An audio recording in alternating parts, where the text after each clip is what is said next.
ശരിക്കും ഈ മാതാജിയെ കുറിച്ചൊന്ന് ഡീറ്റെയിൽ ചെയ്യാമോ?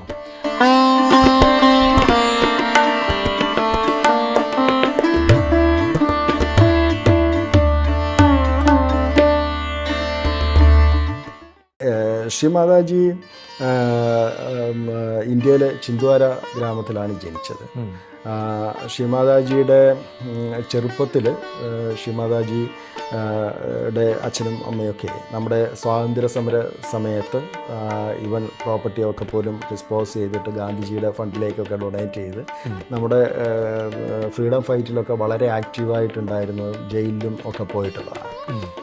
പിന്നെ 1970 ശ്രീ മാതാജി തപസ്സിലൂടെ ലോകത്തിൻ്റെ സഹസ്രാര ഓപ്പൺ ചെയ്തതിന് ശേഷമാണ് നമുക്ക് ഇത്ര ലളിതമായിട്ട് ഈ ഒരു സെൽഫ് റിയലൈസേഷൻ നമുക്ക് എവിടെയിരുന്നു, ലോകത്തിൻ്റെ ഏത് കോണിലിരുന്നും നമുക്ക് ഏത് ഏജിലുള്ളവർക്കും ഏത് കർമ്മത്തിൽ ഇടപെട്ടിരിക്കുന്നവരാവട്ടെ എങ്ങനെ ഉള്ളവർക്കും ചെയ്യാൻ പറ്റുന്ന ഒരു പരുവത്തിലേക്ക് കൊണ്ടുവന്ന ശ്രീ മാതാജി 1970-ലാണ്.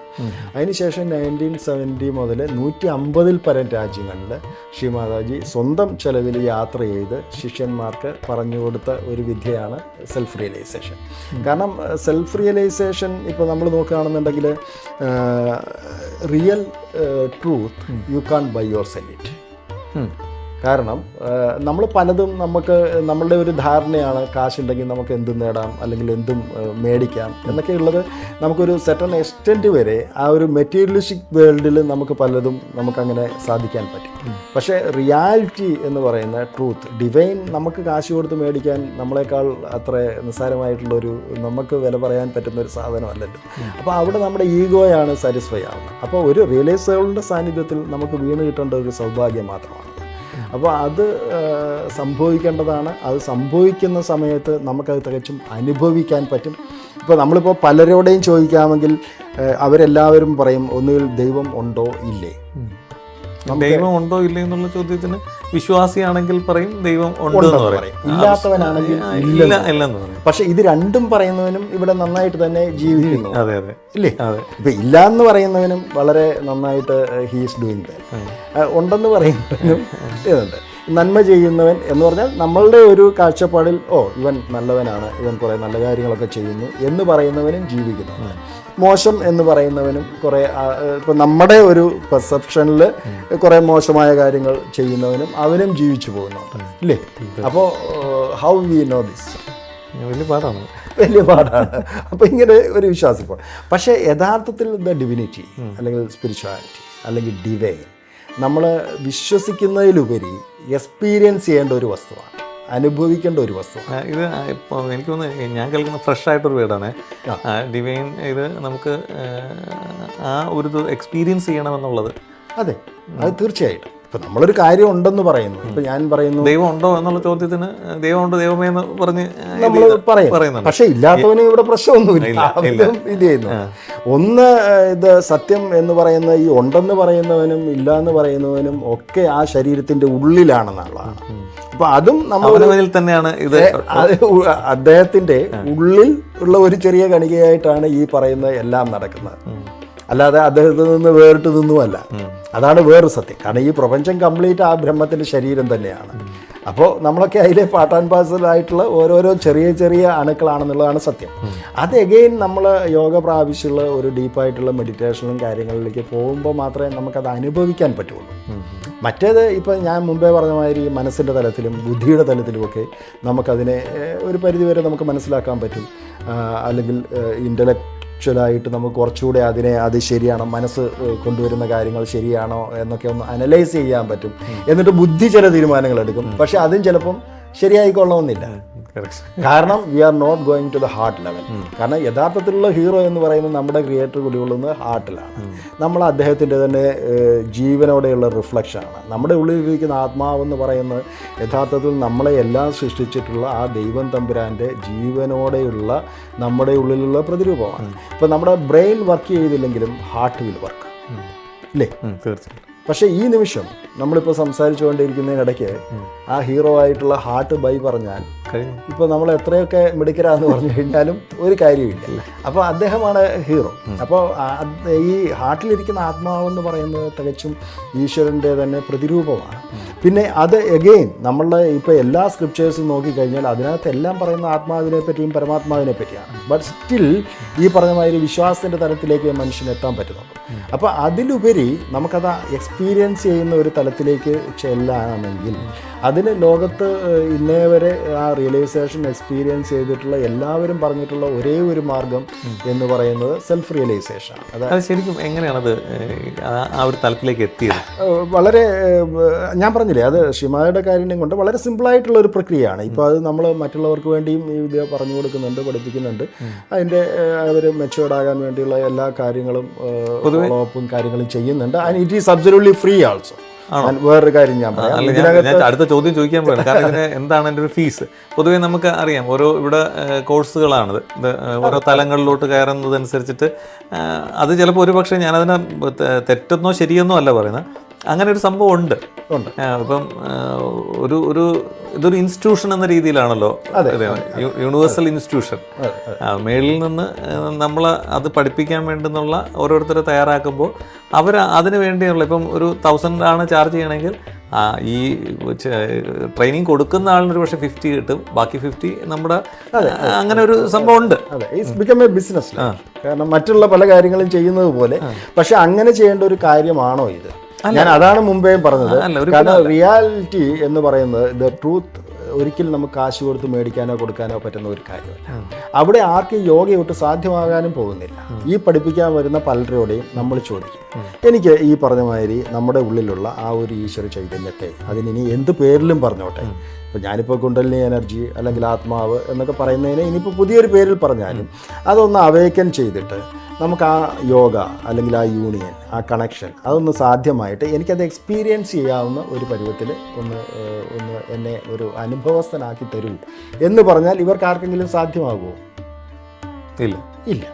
അവിടെയാണ് പ്രശ്നം. അതിൽ പല ഗ്രൂപ്പും പറയും നിങ്ങളൊരു 20 വർഷം ഇത് പ്രാക്ടീസ് ചെയ്യാമെങ്കിൽ അത് സംഭവിക്കുന്നത്. കാരണം അവർക്കും അറിയാം ഈ ഫീസ് വന്ന് 20 വർഷം നിങ്ങളിത് കണ്ടിന്യൂ ചെയ്യാൻ പോകുന്നില്ല.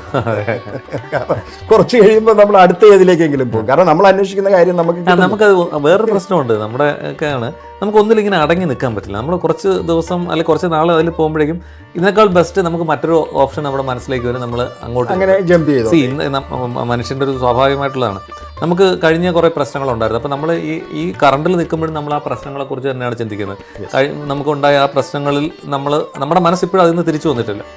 അപ്പോൾ ആ പ്രശ്നങ്ങളിൽ നിൽക്കുകയും നമ്മൾ കറണ്ട് അവസ്ഥയിലുണ്ട്. അതുപോലെ തന്നെ നമ്മൾ ഇവിടെ നിന്നിട്ട് അടുത്ത് ചിന്തിക്കുന്ന ഫ്യൂച്ചറിനെ കുറിച്ച് ഇങ്ങനെ ചിന്തിച്ചുകൊണ്ടിരിക്കും. ഫ്യൂച്ചർ ഈ പറയുമ്പോൾ ഇങ്ങനെയൊക്കെ ചിന്തിക്കുമ്പോൾ എന്താ സംഭവിക്കുക? അതിൻ്റെ കാരണം ഞാൻ പറയാം. അത് മറ്റൊന്നും കൊണ്ടല്ല, ഈ ഡിവൈൻ തന്നെ നമ്മുടെ ഈ ഒരു ഹ്യൂമൻ ഇൻസ്ട്രുമെൻറ്റ് ക്രിയേറ്റ് ചെയ്തിരിക്കുന്നത് അങ്ങനെയാണ്. ഞാൻ പറഞ്ഞല്ലോ, ഏകദേശം ഒരു 8 ആഴ്ച കഴിയുമ്പോൾ നമ്മുടെ ആ ഡിവൈൻ എനർജി നമ്മളുടെ ഓരോരുത്തരുടെ ഉള്ളിൽ ചെല്ലുന്നുണ്ട്. അപ്പോൾ ഈ ചെന്ന് കഴിഞ്ഞിട്ട് ഇത് നമുക്ക് ഈ വെളിയിൽ കാണുന്നതല്ലാതെ ഒരു സൂക്ഷ്മ ശരീരം ക്രിയേറ്റ് ചെയ്യുന്നുണ്ട്. ഇതിന് പ്രധാനമായിട്ട് നമ്മൾക്ക് കോടികളോളം നാഡികൾ നമ്മുടെ ശരീരത്തിലുണ്ട്. പക്ഷേ പ്രധാനമായ 3 നാഡികളുണ്ട്. അതിന് ഇടത് സൈഡിലുള്ളതിനെ ഇടനാഡി എന്ന് പറയും, റൈറ്റ് സൈഡിലുള്ളതിനെ പിങ്കളാനാഡി എന്ന് പറയും, മധ്യഭാഗത്തുള്ളതിനെ സുഷുമ്നാ നാഡി എന്ന് പറയും. നമ്മൾ പഴയ നമ്മളെ സ്ക്രിപ്റ്റേഴ്സൊക്കെ നോക്കുകയാണെങ്കിൽ. അപ്പോൾ ഈ ഞാൻ കുറച്ച് വളരെ ലളിതമായിട്ട് പറയുന്നത് എന്താണെന്ന് വെച്ച് കഴിഞ്ഞാൽ, ഇത് ഈ ഇപ്പം വലിയ വിദ്യാഭ്യാസം ഉള്ളവനും ഇല്ലാത്തവനും ചില നമ്മുടെ ദേവഭാഷയൊക്കെ അറിയുന്നവനും അറിയാത്തവനും ഒക്കെ അറിയാനുള്ള റൈറ്റുള്ള കാര്യമാണിത്. പക്ഷേ ഈ ചില ലിമിറ്റേഷൻസ് കാരണം ഇത് പലപ്പോഴും എല്ലാവരിലേക്കും എത്താതെ പോകുന്നതാണ്. പറഞ്ഞ കാര്യം മനസ്സിലായോ? അപ്പോൾ നമ്മൾ ഇപ്പം ഈ ഒരു കാലഘട്ടത്തിൽ നിക്ഷിപ്തമായിട്ടുള്ള വേറൊരു നമ്മുടെ ഒരു ധർമ്മം എന്താണെന്ന് വെച്ച് കഴിഞ്ഞാൽ, ഇത് എല്ലാവർക്കും മനസ്സിലാകുന്നതും എല്ലാവരുടെയും അവകാശമാണ് ഇത് എന്ന് മനസ്സിലാക്കുക എന്നുള്ളത് കൂടിയാണ്. എല്ലാവർക്കും മനസ്സിലാകുന്ന ലളിതമായ കാര്യത്തിൽ പറയാനാണ് നമ്മൾ ശ്രമിക്കുന്നത്. ഇത് തന്നെയാണ് പലരും പല ഭാഷയിലും സംസ്കൃതത്തിലും അതുമൊക്കെ ആയിട്ട് പലതും പറഞ്ഞിട്ടുള്ളത്. അപ്പോൾ ഈ നമ്മളുടെ ഈ 3 നാഡികൾക്ക് 3 സവിശേഷതകളുണ്ട്. അതിൽ നമ്മളുടെ ഇടനാടി എപ്പോഴും നമ്മുടെ കഴിഞ്ഞ കാലത്തെ റെപ്രസെൻ്റ് ചെയ്യുന്നതാണ്. അപ്പോൾ നമ്മൾ അറിഞ്ഞോ അറിയാതെയോ ഈ കഴിഞ്ഞ കാര്യങ്ങൾ നമ്മൾ ഇങ്ങനെ പാമ്പർ ചെയ്തുകൊണ്ടേയിരിക്കും അണ്ടിൽ അൺലെസ് നമ്മളൊരു യോഗ പ്രാപിക്കുന്നവരെ. അപ്പോൾ യോഗ പ്രാപിച്ച് കഴിയുമ്പോൾ ഉള്ള സ്ഥിതി ഡിഫറെൻ്റാണ്. പിങ്കളാനാടി എന്ന് പറയുന്ന ഈ റൈറ്റ് സൈഡിലുള്ളവൻ എപ്പോഴും നമ്മളെ ഇങ്ങനെ ചിന്തിപ്പിച്ചുകൊണ്ടേയിരിക്കും. ഇത് കഴിഞ്ഞ് നമുക്ക് എന്ത് ചെയ്യണം, ഇപ്പോൾ നമ്മൾ ഈ സംസാരിക്കുമ്പോൾ നമുക്ക് ഇത് കഴിഞ്ഞ് എന്ത് ചെയ്യണം, നമുക്കും അറിയാം ഇത് കഴിഞ്ഞ് ഇപ്പോൾ വലിയ പ്രശ്നങ്ങളൊന്നും വലിയ ആകാശമൊന്നും ഇടിഞ്ഞു വീഴാൻ പോകുന്നില്ല എന്ന് നമുക്കറിയാമെങ്കിലും നമ്മൾ അതിനെപ്പറ്റി ചിന്തിച്ചുകൊണ്ടിരിക്കും. അപ്പോൾ ഹ്യൂമൻ ഇൻസ്ട്രുമെൻ്റ് ഇങ്ങനെ ലെഫ്റ്റിലും റൈറ്റിലും ജമ്പ് ചെയ്തുകൊണ്ടേയിരിക്കും. പക്ഷേ യോഗ പ്രാപിക്കുമ്പോൾ, അതായത് നമ്മുടെ ഉള്ളിലുള്ള ഈ മാതൃശക്തി, ആ യൂണിവേഴ്സൽ മദറിൻ്റെ നമ്മുടെ ഉള്ളിലുള്ള റിഫ്ലക്ഷൻ ആകുന്ന കുണ്ടലിനി അവേക്കൻ ചെയ്യുന്ന സമയത്ത് നമ്മളുടെ തോട്ട്സ് ഉണ്ടാവില്ല. അതാണ് ഏറ്റവും വലിയ ഒരു പ്രത്യേകത. കാരണം മനുഷ്യൻ്റെ ഏറ്റവും വലിയ ശത്രു എന്ന് പറയുന്നത് നമ്മുടെ ചിന്തയാണ്, തോട്ട്സാണ്. നമ്മൾ വെറുതെ ആവശ്യമില്ലാതെ ചിന്തിച്ചുകൊണ്ടിരിക്കും. പ്രത്യേകിച്ച് ഇതൊന്നും നമുക്ക് വർക്കൗട്ട് ചെയ്യാൻ പറ്റൂല്ല എന്ന് നമുക്കറിയാൻ തന്നെ, എന്നാലും നമ്മൾ ചിന്തിച്ചുകൊണ്ടിരിക്കും. അപ്പോൾ ഈ സെൻട്രൽ ചാനലിൽ സുഷുമ്നയിൽ നമ്മൾ വരുമ്പോൾ അബ്സല്യൂട്ട്ലി പ്രസൻറ്റിൽ മാത്രമായിരിക്കും. പ്രസൻറ്റിൽ ദർ ഇസ് നോ തോട്ട്സ്. ഇപ്പോൾ ഞാൻ പറയുന്നത് തന്നെ ഫുള്ളി അവിടുന്ന് കോൺസെൻട്രേറ്റഡ് ആണെങ്കിൽ നമ്മൾ അതിൽ നിന്ന് ലെഫ്റ്റിലേക്കോ റൈറ്റിലേക്കോ ഡീവിയേറ്റ് ചെയ്യുന്നില്ലെങ്കിൽ ദർ ഇസ് നോ തോട്ട്സ്, ഇല്ലേ? നമ്മൾ തോട്ട്ലെസ് ആയിരിക്കും, തോട്ട്സിൽ നിന്ന് ഫ്രീ ആയിരിക്കും. പക്ഷേ നമ്മൾ ഇങ്ങോട്ടോ അങ്ങോട്ടോ പോയെങ്കിൽ നമ്മൾ അന്നേരം തോട്ട്സ് വരും. അപ്പോൾ ഈ സുഷുമ്നയിൽ നിൽക്കാൻ കഴിയണമെങ്കിൽ നമ്മളുടെ ഈ കുണ്ടലിനി എനർജി അവേക്കൻ ചെയ്യും, ആത്മാവുമായിട്ടും യോഗ പ്രാപിച്ച് നമ്മുടെ മൂർധാവിൽ വരുമ്പോൾ ബ്രഹ്മരന്ധ്ര അല്ലെങ്കിൽ സഹസ്രാരപത്മം എന്നൊക്കെ പറയുന്ന ആ ഉച്ചിയിൽ വരുന്ന സമയത്ത് ആ പ്രപഞ്ചം നിറഞ്ഞു നിൽക്കുന്ന ആ ചൈതന്യവുമായിട്ട് നമ്മൾ കൂടിച്ചേർന്നുള്ള ആ യൂണിയൻ സംഭവിച്ചു കഴിയുമ്പോൾ നമ്മളിൽ ആ തോട്ട്സ് ഉണ്ടാവില്ല, ആ ഒരു തോട്ട്ലെസ് അവസ്ഥയിലായിരിക്കും.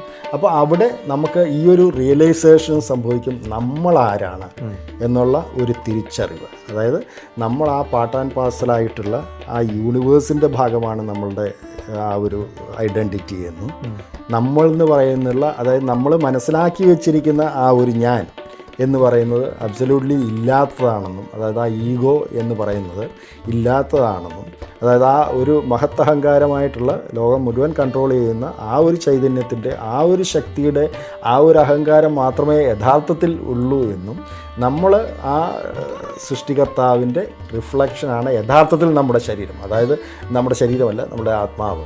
കാരണം നമ്മൾ ഈ കാണുന്ന ബാഹ്യമായിട്ട് കാണുന്ന മനസ്സോ ശരീരമോ അഹങ്കാരമോ പ്രവൃത്തിയോ സൂക്ഷ്മ ശരീരമോ സ്ഥൂല ശരീരമോ ഒന്നും അല്ല എന്നുള്ളത് നമുക്ക് എക്സ്പീരിയൻസ് ചെയ്യാൻ പറ്റും. കാരണം എക്സ്പീരിയൻസ് ചെയ്താലേ അവിടെ കാര്യമുള്ളൂ. കാരണം എന്താ വെച്ചാൽ മനസ്സിലാക്കുന്നത് കൊണ്ട് വലിയ പ്രയോജനമില്ല. അപ്പോൾ ആ സമയത്ത് നമുക്കിവൻ നമ്മളുടെ തോട്ട്സ് ഉണ്ടാവില്ല, നമ്മുടെ മൂർധാവിൽ നമുക്ക് ആ ഒരു തണുപ്പ് ഒക്കെ ഫീൽ ചെയ്യാൻ പറ്റും.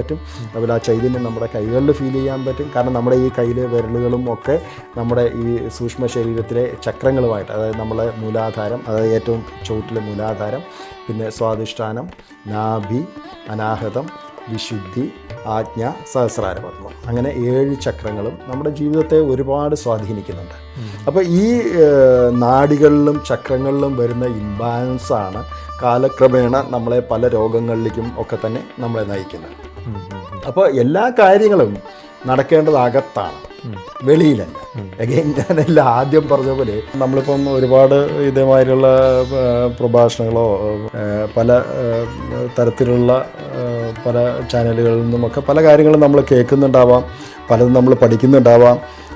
അതൊക്കെ തന്നെ ഞാൻ മുമ്പേ പറഞ്ഞ മാതിരി ഇല്ല ചേമ്പലയിൽ വെള്ളം ഒഴിക്കുന്ന മാതിരി ഉള്ള ഒരു ഇതിലേക്ക് പോകാതെ ഇത് നിങ്ങൾക്ക് സ്വായത്തമാക്കാൻ വേണ്ടി നിങ്ങളുടെ മാസ്റ്റർ ആകുക എന്നുള്ളതാണ്, ഓരോരുത്തരും അവരവരുടെ മാസ്റ്റർ ആകുക എന്നുള്ളതാണ് ഇതുകൊണ്ട് ഉദ്ദേശിക്കുന്നത്.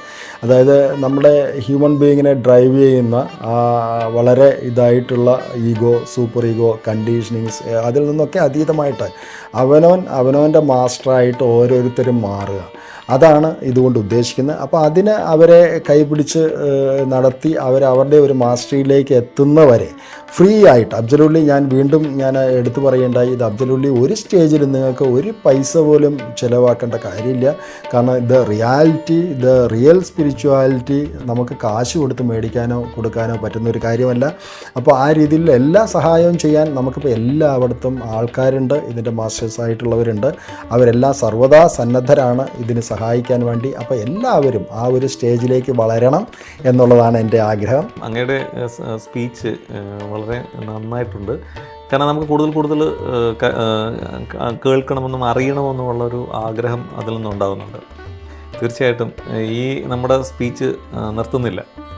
വീണ്ടും നമുക്ക് കൂടുതൽ അറിവുകളിലേക്കും ഇത് എങ്ങനെ നമുക്ക് സ്വായത്തമാക്കാം, എങ്ങനെയാണ് എന്നുള്ള ഡീറ്റെയിലേക്കൊക്കെ കടക്കേണ്ടതുണ്ട്. അപ്പം തൽക്കാലം നമുക്ക് ഇപ്പോൾ നിർത്താം. വീണ്ടും അടുത്ത സ്റ്റെപ്പായിട്ട് നമുക്ക് തുടങ്ങാം. തീർച്ചയായിട്ടും.